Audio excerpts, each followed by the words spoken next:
नमस्कार, माझं नाव रवींद्रभाई खिंडे, सहाय्यक शिक्षक, पै केसरबाई माध्यमिक व उच्च माध्यमिक विद्यालय, पोरगाव.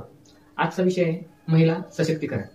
खरं पाहायला गेलं तर भारत स्वतंत्र झालाय 15 ऑगस्ट 1947, परंतु आज तागेत महिला काही स्वतंत्र झाल्या नाही असं माझं मत आहे.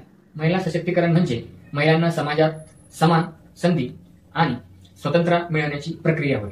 त्यामध्ये शैक्षणिक, सामाजिक, राजकीय यामध्ये महिला या सक्षम झाला पाहिजे यासाठी केलेले प्रयत्न होते. महिला जर सशक्तीकरण करायचं असेल तर महिला आणि पुरुष यांच्यातील असमानता दूर करणे फार गरजेचे आहे. महिलाला निर्णय घेण्याची आणि स्वतःचे जीवन जगण्याची आणि घडवण्याची संधी प्राप्त करून द्यावी लागेल, जेणेकरून महिला या निर्णय घेऊ शकतील. त्याचबरोबर कायदे, शासकीय योजना यासाठी लागणाऱ्या विविध प्रकारच्या गोष्टीची पूर्तता करणं फार गरजेचं आहे.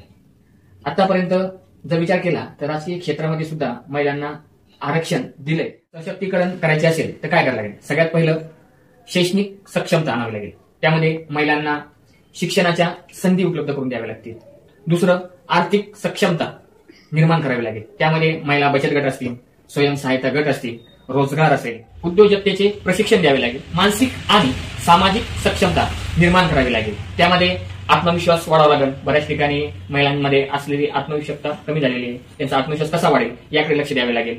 त्याचबरोबर त्यांना वेगवेगळ्या प्रकारचे तणावमुक्तीचे प्रशिक्षण द्यावे लागतील. घरकामातून असेल, घरातील कलह असेल, बाहेरच्या वातावरण जगत असताना येणाऱ्या अडचणी असतील, त्याचा येणारा ताण आहे, त्यासाठी ते तणावमुक्त व्हावे याचे प्रशिक्षण द्यावे लागेल. त्यानंतर राजकीय सक्षमता निर्माण करावी लागेल. त्याच्यामध्ये राजकीय निर्णय घेण्याच्या प्रक्रियेमध्ये त्या महिलांचा सहभाग होणे फार महत्वाचे आहे.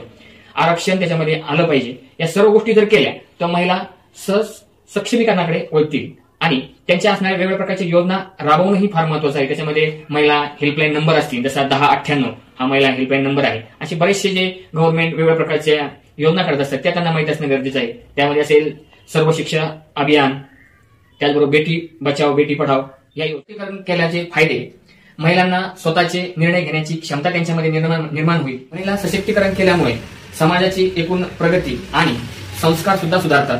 महिला सशक्तीकरण हे फक्त महिलांसाठीच नव्हे तर संपूर्ण समाजाच्या प्रगतीसाठी अतिशय महत्वाची गोष्ट आहे. म्हणून महिला सशक्तीकरण करणे हे गरजेचे समाजाच्या हितासाठी, देशाच्या प्रगतीसाठी आणि घरातील संस्कार टिकवण्यासाठी फार फार गरजेचे आहे. धन्यवाद.